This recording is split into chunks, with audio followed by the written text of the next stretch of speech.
आप स्वागत करें अनिल देसाई साहब।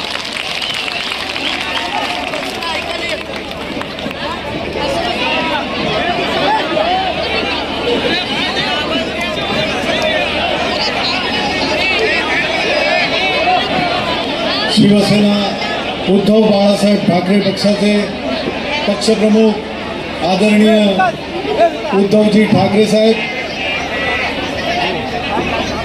व्यासपीठावर उपस्थित सर्व महाविकास आघाडी आणि इंडिया गठबंधनचे सर्व पक्षांचे नेते आणि इथं जमलेले सर्व दक्षिण मध्य मुंबई लोकसभा क्षेत्रातील बंधू भगिनींनो, शिवसैनिक,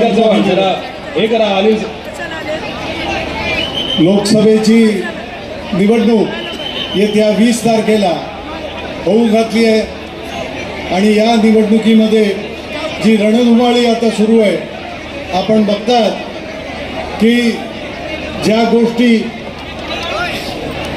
या सत्ताधारी पक्षानं, भाजपनं ज्या ज्या गोष्टी केल्या, या देशामध्ये, या राज्यांमध्ये सगळीकडे हाहाकार आणि लोकांचा उद्रेक पाहायला मिळतोय।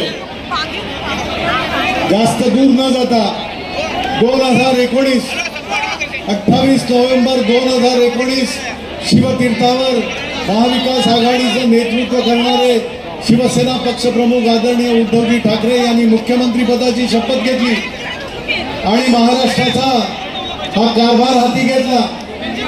महाराष्ट्राला एक चांगलं दैदिप्यमान असं नेतृत्व मिळालं म्हणून महाराष्ट्राची जनता खुश होती। चांगलं काम करायला सुरुवात केली, अनेक निर्णय घेतले, शेतकऱ्यांच्या हिताचे घेतले, कष्टकऱ्यांच्या हिताचे घेतले, कामगारांच्या हिताचे घेतले, महिलांसाठी घेतले, विद्यार्थ्यांसाठी घेतले। महाराष्ट्र चांगल्या दिशेने जात होता, प्रगतीपथावर होता आणि करोनाने आपल्यावर, करोनासारख्या महामारीने या देशावर, महाराष्ट्रावर, मुंबईवर आणि जगावर एक अशा प्रकारे रेखा टाकला की सर्व हादरून गेलं, सगळं जग हादरून गेलं। परंतु कुठेही न डगमगता उद्धवजींनी त्यांच्या संयमी स्वभावानं, शांत स्वभावानं टास्क फोर्स निर्माण केला। औषधांची कमी न पडायला देता, कुठे डॉक्टरांची कमी न पडायला देता, पॅरामेडिकल फोर्स कमी न होतो देता जम्बो हॉस्पिटल्स उभारली, ती सुद्धा काही वेळातच। म्हणजे इथं जग ज्या वेळेला दिल्लीमधून सुद्धा, जहां दिल्ली से भी उद्धव जी कैसे करेंगे, ये तो पॉलिटिकल नोविस है, ये पॉलिटिकली उनको एक्सपीरियंस नहीं है, अनुभव नहीं होने वाले आदमी। उन्होंने जिस दौर से जो महाराष्ट्र की बागडोर संभाली थी, उसी तड़प से उन्होंने ये काम भी करके दिखाया। मुंबई में कोरोना महामारी को फैलाने नहीं दिया। कोरोना महामारी जिस तरह से आतंक फैला रही थी बाकी राज्यों में, महाराष्ट्र में उद्धव जी के नेतृत्व में उन्होंने उसको कंट्रोल करके बताया। टास्क फोर्स के जरिए उन्होंने वो काम करके दिखाया। ये लोग कहते थे अगर धारावी में जैसे कोरोना महामारी का बम फट जाएगा तो मुंबई खत्म हो जाएगी, महाराष्ट्र खत्म हो जाएगा। जो अटकलें लगा रहे थे उनके लिए, जो आलोचना कर रहे थे उनके लिए एक बहुत अच्छा नेक काम करके उन्होंने दिखाया। उनके काम को सराहा गया, पूरे दुनिया ने सराहा। अमेरिका जैसे महापावर ने वहाँ पे उनके अमेरिकन टाइम्स में भी आ गया, न्यूयॉर्क टाइम्स में आया, वॉशिंगटन टाइम्स में आया, WHO ने उनके काम को सराहा। यहाँ तक के सुप्रीम कोर्ट ने भी कहा कि अगर आपको कोरोना को रोकना है तो धारावी मॉडल, मुंबई का मॉडल आप अपनाओ। उद्धव ठाकरे जी ने जिस तरह से मॉडल किया है वो मॉडल ले लो।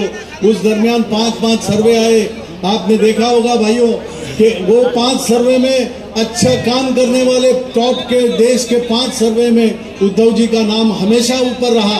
ये अच्छा काम वो कर रहे थे।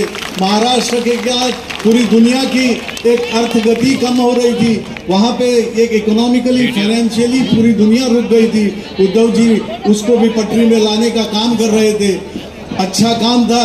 वहाँ पे आसमानी और सुल्तानी भी दोनों तरह के संकट हमारे पर आ गए थे। आपने देखा किसानों की हालत जो खराब हुई थी, निसर्ग तोते जैसे चक्रवात जैसे आ गए, लेकिन उद्धव जी वहाँ पे भी नहीं डगमगाए।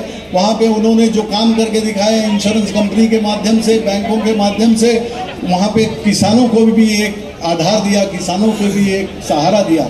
यह अच्छा काम एक तरफ चल रहा था और दूसरी तरफ ये कॉन्स्पिरेसी चल रही थी, ये छल कपट चल रहा था, षड्यंत्र तक चल रहा था। और षड्यंत्र के नाते जिस तरह से पूरे महाराष्ट्र ने देखा कि पहने हुए कपड़ों से उद्धव जी ने जब मुख्यमंत्री का घर खाली किया तो पूरा महाराष्ट्र रो रहा था, क्योंकि महाराष्ट्र के लोगों को ये बिल्कुल पसंद नहीं आया। और वहीं पे महाराष्ट्र के लोगों ने, मुंबई के लोगों ने ये तय कर दिया कि बहुत जल्दी जब भी चुनाव आएंगे इनको हम सबक सिखाएंगे।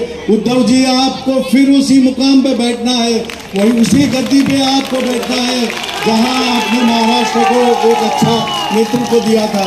और अब वो घड़ी आ गई है, अब वो घड़ी आ गई है जब से इन्होंने बागडोर संभाली है, नई सरकार की है, पार्टियों को फोड़ा है, घरों को तोड़ना चाहा है। ये नीति, ये संस्कृति कभी महाराष्ट्र ने देखी नहीं थी। महाराष्ट्र ने एक ऐसी संस्कृति अनुभवी नहीं थी, लेकिन आपने ये संस्कृति लेके आके महाराष्ट्र के प्रति, महाराष्ट्र के लोगों के प्रति जो आपका दायित्व था उसमें क्या किया। बढ़ती हुई महंगाई, जो महंगाई रुक नहीं रही है, यहाँ बेरोजगारी में आतंकवादी बनने का या क्या होगा इस देश के नौजवानों का, ऐसा सवाल सभी लोग कर रहे हैं। क्या होगा इन नौजवानों का, उसके लिए आपके पास कोई सोल्यूशन नहीं है, उसके पास आपके लिए कोई समाधान नहीं है, कोई समर्थन आप नहीं कर ले आ सकते हैं। और इसी हालत में आप जैसे देखेंगे कि महिलाओं के सिक्योरिटी की बात हो, महिलाओं को आज देश भर में जिस तरह से क्या किया जा रहा है, मणिपुर में क्या हुआ है, उसके ऊपर एक बात नहीं आप निकाल नहीं सकते। और इस देश को इस हालत में रखा है, महाराष्ट्र को इस हालत में रखा है कि महाराष्ट्र के लोगों ने अब तय किया है कि आने वाले दिनों में हम आपको सबक सिखलाएंगे। और वो दिन आ गया है 20 मई को, जब इनके सांसद कहीं से बात करते हैं कि संविधान बदलने की बात करते हैं, तो ये देश के सामने कितना बड़ा खतरा है आप समझ सकते हैं। और ये देश के सामने जो खतरा है, इसको जवाब देने का, करारा जवाब देने का दिन है 20 मई को। आपको अपना वोट देना होगा, आप मतदाता करके आपका अधिकार दिखाना होगा। डॉक्टर बाबा साहेब आम्बेडकर, जिनको हम विश्व रत्न कहते हैं, महामानव कहते हैं, भारत रत्न है, इन्होंने दी हुई जो संविधान में जो प्रावधान है उसमें आपको दिया हुआ हक कोई बदल नहीं सकता। आपका हक आपको अपनाना होगा, आपका प्रतिनिधि आपको चुनना होगा। जिनको आपने चुन के दिया, गए 5 साल में उन्होंने आपको मुंह नहीं दिखाया। यहाँ के मसले यहीं रह गए, यहाँ की समस्याएं आपकी ऐसे ही रह गई, उस समस्या का समाधान नहीं किए। वो अपने हिसाब से जो करना चाहते थे वो करते रहे, लेकिन लोगों को उन्होंने ऐसे रास्ते पे छोड़ दिया। अब लोग रास्ता दिखाएंगे उनको, आपका प्रतिनिधि आपको चुनना है। मैं यहाँ पे उद्धव जी के सामने आपको शिवसेना उद्धव बाला साहेब ठाकरे पार्टी, महाविकास आघाड़ी और इंडिया गठबंधन का उम्मीदवार के नाते आपसे आशीर्वाद लेने आया हूँ। एक बार मौका दीजिए, मेरी निशानी है, हमारी निशानी है मशाल पे मोहर लगाइए और हमको जिताइए। आप अगर मेरे को लोकसभा में भेजते जिता के, तो लोकसभा में जो समस्याएं रहेगी वो वहां पे मैं बोलूंगा, आवाज आपकी होगी, गूंज आपकी होगी। जय हिंद, जय महाराष्ट्र, जय भीम, जय भारत।